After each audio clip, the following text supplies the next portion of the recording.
నమస్కారం. ఘంటారావానికి స్వాగతం. ముందుగా ప్రధానాంశాలు. శ్రీలంక తీరంలో ఇరాన్ యుద్ధ నౌక ఐరిస్ డెనాపై దాడి, 150 మంది గల్లంతు, తామే పేల్చామన్న అమెరికా.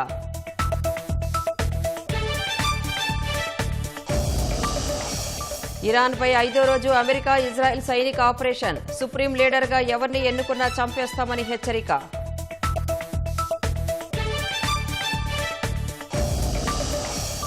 అమెరికా సైనిక స్థావరాలే లక్ష్యంగా ఇరాన్ ప్రతిదాడులు, మౌలిక సదుపాయాలు పూర్తిగా ధ్వంసం చేస్తామన్న ఐఆర్జీసీ.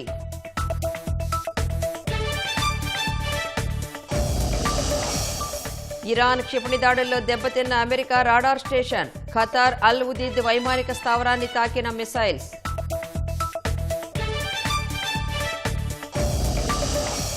పశ్చిమాసియాలోని భారతీయుల కోసం ఢిల్లీలో కంట్రోల్ రూమ్, గల్ఫ్ సహా ఇరాన్, ఇజ్రాయెల్ దేశాలతో విదేశాంగ శాఖ సంప్రదింపులు.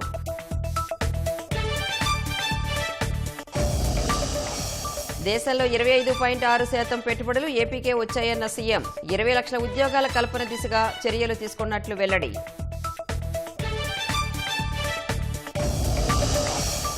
తిరుమల లడ్డూపై మండలిలో అధికార విపక్షాల మాటల యుద్ధం, కల్తీ నెయ్యి ముమ్మాటికి వైసీపీ పాపమేనని మండిపడిన మంత్రులు.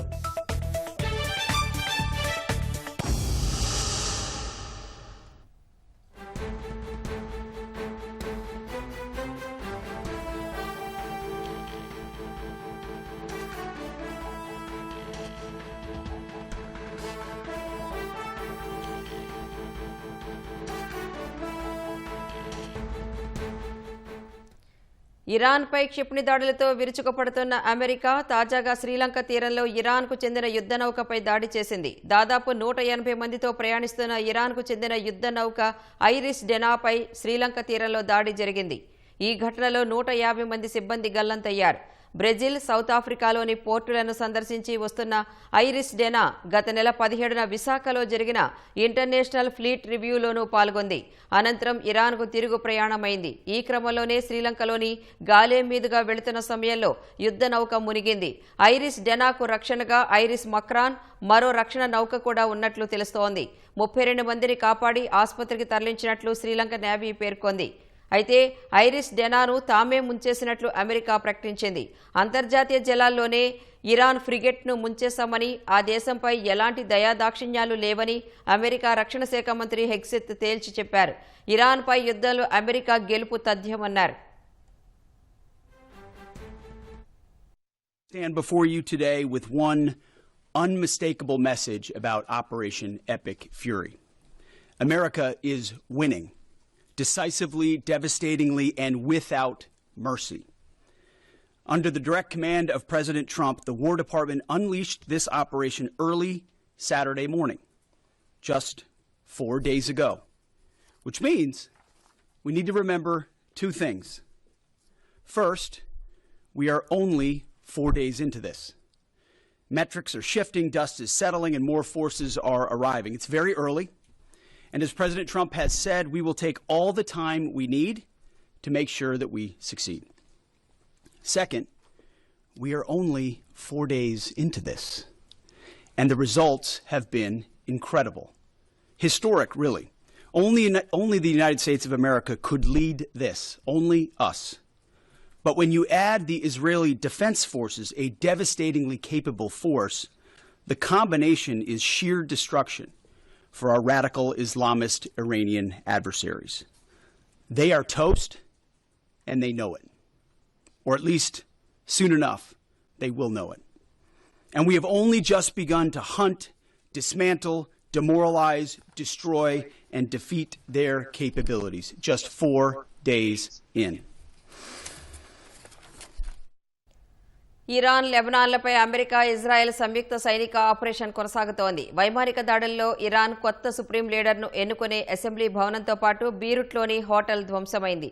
ఇరాన్లోనే ఇప్పటి వరకు 145 మంది మృతి చెందారు. ఇరాన్ నూతన సుప్రీం లీడర్ ఎవరైనా వారిని హతమారుస్తామని ఇజ్రాయెల్ హెచ్చరించింది.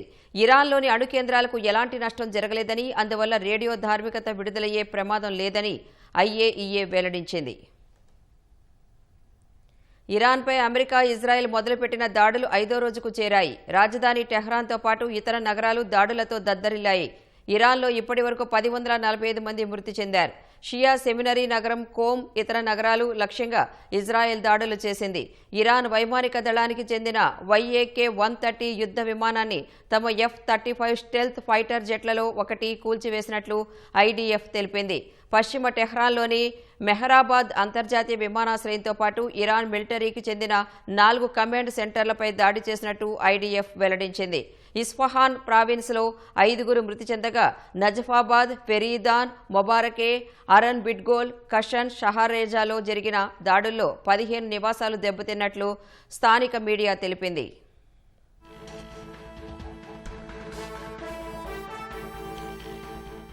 ఇరాన్ ఆయుధ కేంద్రాలపై పెద్ద ఎత్తున దాడులు చేస్తున్నప్పటికీ ఆ దేశం వద్ద ఇంకా భారీ సంఖ్యలో క్షిపణులు ఉన్నాయని IDF ప్రకటించింది. ఇరాన్ సుప్రీం లీడర్ ఎవరైనా వారిని హతమారుస్తామని ఇజ్రాయెల్ సైనిక అధికార ప్రతినిధి డెఫ్రిన్ హెచ్చరించారు. గత నెల 28 నుంచి ఇప్పటి వరకు ఇరాన్లోని 2000 లక్ష్యాలపై దాడులు చేసినట్లు US central command chief admiral Brad Cooper తెలిపారు. జలంతర్గామి సహా 17 యుద్ధ నౌకలను ధ్వంసం చేశామన్నారు. ఆపరేషన్ ఎపిక్ ఫ్యూరీలో 50,000 మంది సైనికులు, 200 యుద్ధ విమానాలు పాల్గొంటున్నట్లు చెప్పారు. B-2, B-1 బాంబర్లతో వందలాది బాలిస్టిక్ క్షిపణులను ధ్వంసం చేశామని కూపర్ వెల్లడించారు.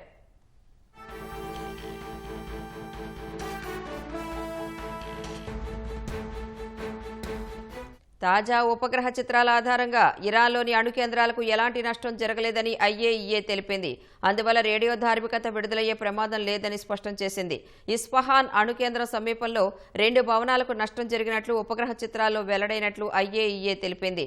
గతంలో ప్రవేశ ద్వారం దెబ్బతిన్నట్లు పేర్కొన్న నతాంజ్ అణు కేంద్రానికి ఎలాంటి నష్టం జరగలేదని పేర్కొంది. బుషహర్తో సహా ఇతర అణు కేంద్రాలపై దాడుల ప్రభావం లేదని IAEA వెల్లడించింది.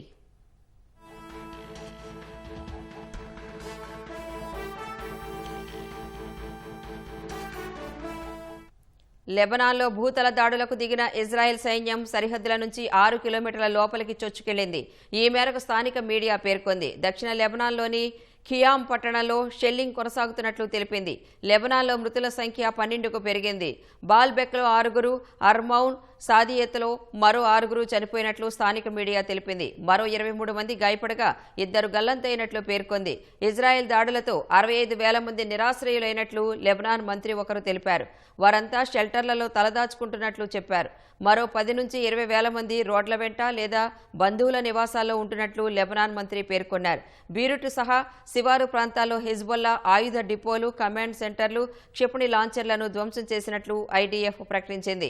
మరిన్ని దాడుల కోసం దక్షిణ లెబనాన్లో 16 గ్రామాలను ఖాళీ చేయించిన ఇజ్రాయెల్ ఉత్తర ప్రాంతానికి వెళ్లాలని వారికి సూచించింది. ఇజ్రాయెల్ హెచ్చరికల నేపథ్యంలో లెబనాన్తో ఉన్న సరిహద్దును సిరియా మూసివేసింది.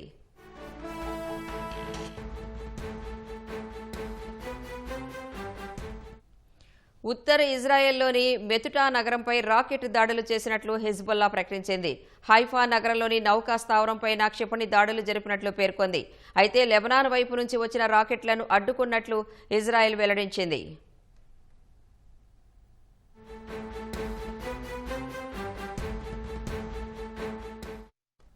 మధ్యప్రాచ్యంలోని అమెరికా సైనిక వైమానిక స్థావరాల లక్ష్యంగా ఇరాన్ దాడులు కూడా చేస్తోంది. వందలాది డ్రోన్లు, క్షిపణులను ప్రయోగించింది. పశ్చిమాసియాలోని మిలిటరీ, ఆర్థిక మౌలిక సదుపాయాలను పూర్తిగా ధ్వంసం చేయనున్నట్లు IRGC మొదటిసారి తీవ్ర హెచ్చరిక చేసింది. మరోవైపు దివంగత Iran supreme leader Ayatollah Khamenei అంత్యక్రియలు వాయిదా పడ్డాయి. అమెరికా, ఇజ్రాయెల్ దాడులు ఉధృతంగా సాగుతున్న వేళ ఇరాన్కు చెందిన రెవల్యూషనరీ గార్డ్ కార్ప్స్ IRGC తీవ్ర హెచ్చరిక చేసింది.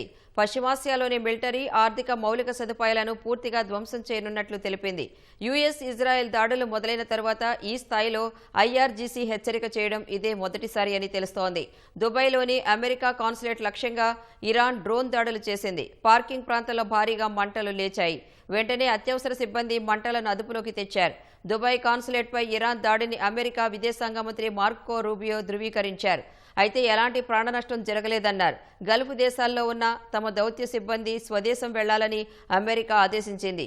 1000కి పైగా క్షిపణులు డ్రోన్లతో దాడి చేసేందుకు టెహ్రాన్ ప్రయత్నించినట్లు యుఏఈ తెలిపింది. అందులో చాలా వరకు గగనతలంలోనే అడ్డుకున్నట్లు వెల్లడించింది.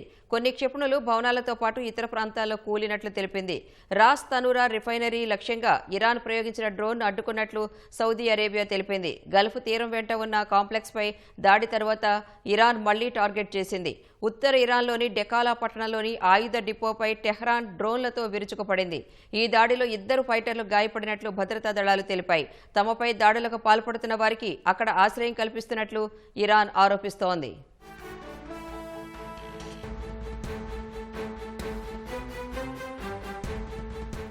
ఈ నేపథ్యంలో దివంగత Iran supreme leader Ayatollah Khamenei అంత్యక్రియలు వాయిదా పడ్డాయి.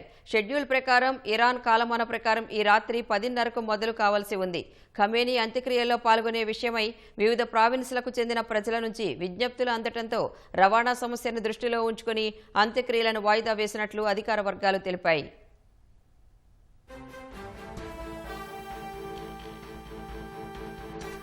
ఖతార్లోని అమెరికా వైమానిక స్థావరం లక్ష్యంగా ఇరాన్ 2 బ్యాలిస్టిక్ క్షిపణులను ప్రయోగించింది.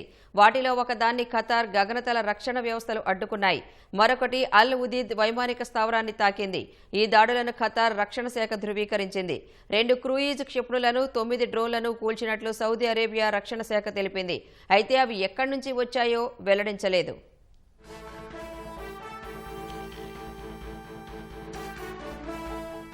ఇజ్రాయెల్పై ఇరాన్ పలు క్షిపణులను ప్రయోగించింది. దీంతో జెరూసలేంలో సైరన్లు మోగాయి. ఇరాన్ వైపు నుంచి వచ్చిన క్షిపణులను గగనతలంలోనే అడ్డుకున్నట్లు ఐడీఎఫ్ తెలిపింది. తుర్కియే భూభాగమే లక్ష్యంగా టెహ్రాన్ ప్రయోగించిన బాలిస్టిక్ క్షిపణిని నాటో దళాలు అడ్డుకున్నాయని తుర్కియే రక్షణ మంత్రిత్వ శాఖ తెలిపింది.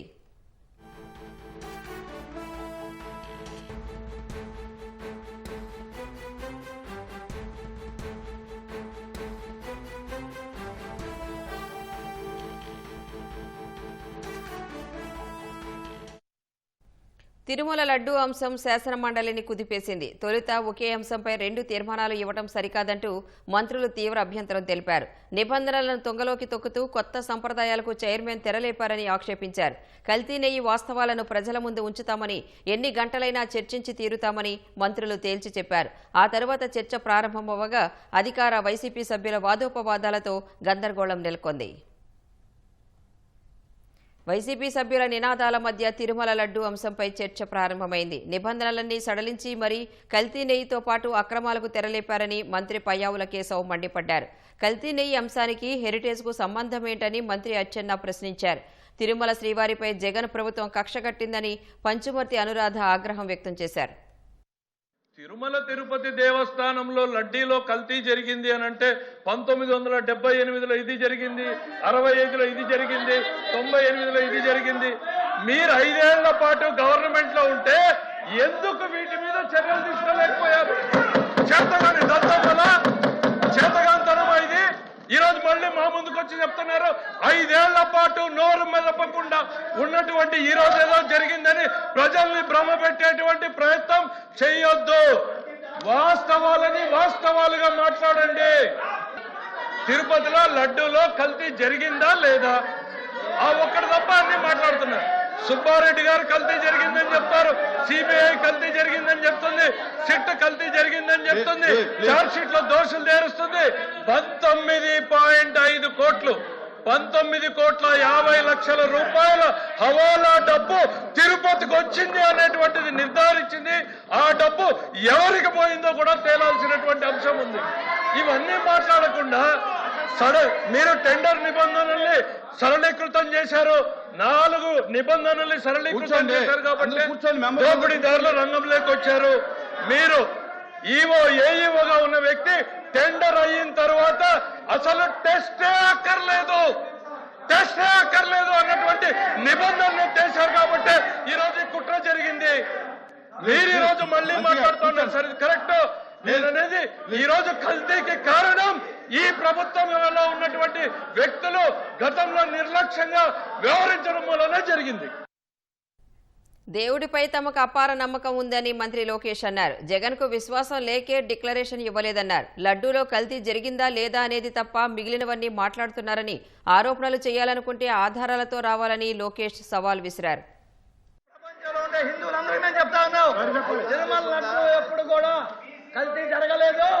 కల్తీ జరగలేదు. నాణ్యత లోపం వల్ల ట్యాంకర్ రిజెక్ట్ అయింది మీ హయాంలో.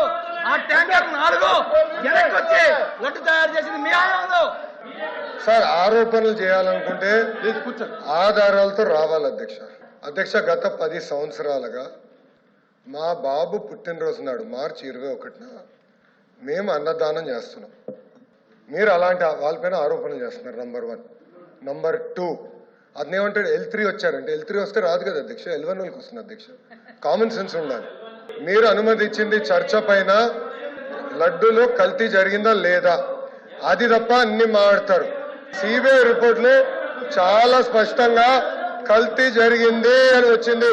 వైవి సుబ్బారెడ్డి గారు కల్తీ జరిగిందని వచ్చింది చెప్పమనండి అధ్యక్ష. వీళ్ళు తెలియపోవచ్చు.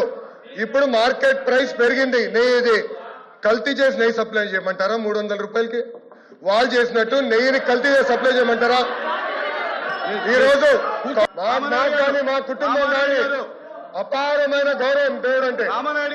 మేము ఏనాడు మాకు రైట్ ఉన్నా ముఖద్వారం నుంచి నడవాల, క్యూ కాంప్లెక్స్ నుంచి వెళ్ళిన ఘనత మాది. మీ నాయకుడు కనీసం సంతకం పెట్టాల. మీరే మాడతారు, మీరే మాడతారు. చెప్పేవాళ్ళు సిగ్గుండాలి. కల్తీ జరగలేదంటారా? దేవుడు వదిలిపెట్టాడు.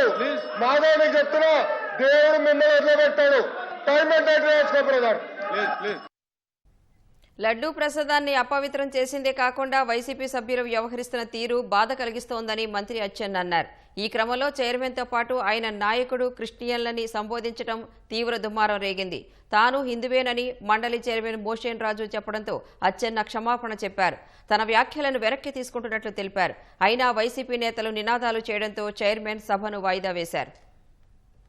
శాసన మండలిలో జరుగుతున్నటువంటి పరిణామాలన్నీ చూసిన తర్వాత ఒక మంత్రిగా కాదు అధ్యక్ష, ఒక వెంకటేశ్వర స్వామి మీద భక్తితో చాలా బాధ ఆవేదన కలుగుతుంది అధ్యక్ష. మీకు హిందూయిజం మీద వెంకటేశ్వర స్వామి మీద ఇంత కక్ష కట్టుకొని పనిచేస్తారని చెప్పి నేను అనుకోలేదు అధ్యక్ష. అయితే నా బాధ ఎక్కడంటే అధ్యక్ష, తమరు క్రిస్టియను, మీ నాయకుడు క్రిస్టియన్. నేను తప్పు పట్టడం లేదు, తప్పు పట్టకూడదు కూడా, తప్పు పట్టకూడదు కూడా. కానీ బాధ కలుగుతుంది, నేను తీసుకోను. ఎవరు నన్ను బాధ కలుగుతుంది? వెంకటేశ్వర స్వామి పవిత్రుడే. నన్ను ప్రతిరోజు చెప్పి నేను క్షమాపణ చెప్తారా? నేను చెప్తా. నేను మాట్లాడినటువంటి మాటల్లో ఏమైనా ఇంత రవ తప్పు ఉందంటే నేను దేనికైనా తప్పు పట్టలేదు అధ్యక్ష. నన్ను కృష్ణ అంటే మీరు కాదంటే నేను క్షమాపణ చెప్తాను. నేను క్రిస్టియన్ కాదు, నేను హిందువుని. మీరు నన్ను క్రిస్టియన్ గా మాట్లాడటం అనేది నా యొక్క వ్యక్తిత్వాన్ని కించపరచడం. నా కులం మీద మీరు మాట్లాడటం అనేది కరెక్ట్ కాదు. నేను ఎప్పుడు బేసర్జాలకు పోను అధ్యక్ష. నేనైతే మనస్ఫూర్తిగా నేను అనుకున్నాను, మీరే శాసన మండలిలో ఒప్పుకున్నారు హిందూ అని. నేను అది వెనక్కి తీసుకుంటున్నాను సార్, తప్పు అయిందని చెప్పి అంతకంటే ఏం కావాలి? చెప్పాలి అంతకంటే ఏం కావాలి? క్షమాపణ చెప్పారు. కూర్చోండి, చెప్పారు. కూర్చోపోతలేదా? రికార్డులో చెప్పారు. ఇప్పుడు చెప్పారండి. ఇప్పుడు నేను అభ్యంతరం తెలియజేశాను. నేను క్రిస్టియన్ అనుకున్నాను మిమ్మల్ని, అందుచేత నేను అన్నాను. మీరు సభాపూర్వకంగా నేను హిందూ అని ఒప్పుకున్నారు, మీరే చెప్పారు, నాకు తెలిసింది కనుక నేను ఎప్పుడు భేషజాలాలకు పోను. కనుక నేను అన్న మాటను వెనక్కి తీసుకుంటూ నేను తప్పు అయిందని ఒప్పుకుంటున్నానని చెప్పి క్లియర్గా చెప్పాను.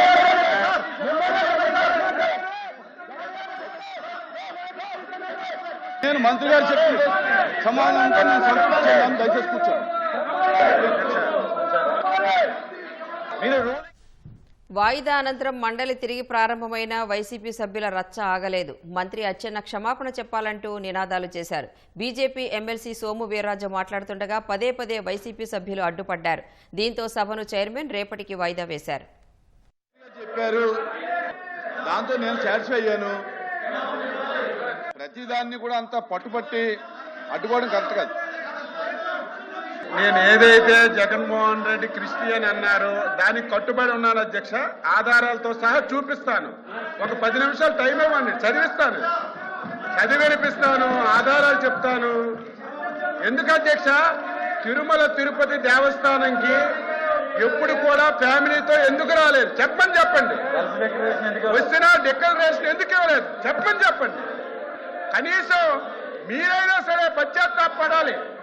హిందువులకి వెంకటేశ్వర స్వామికి ఇంత అపవిత్రత జరుగుతుంటే మీరు ఆ నాయకుడిని వెనకేసుకొచ్చి మన సమాజానికి, హిందూ సమాజానికి ఇంత ఇబ్బంది పడుతుంటే మీరు క్షమాపణ చెప్పాలి. ఎప్పుడో ఒకసారి అధ్యక్ష యేసుప్రభుకి అన్యాయం జరిగిందని ఈ రోజు లెటర్ రిలీజ్ చేశారు జగన్మోహన్ రెడ్డి.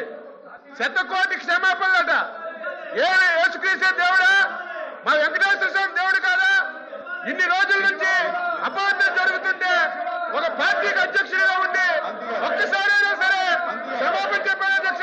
తమరి గురించి ఏదో మాట్లాడితే వెంటనే మంత్రి గారు విత్డ్రా చేశారు, అయిపోయింది.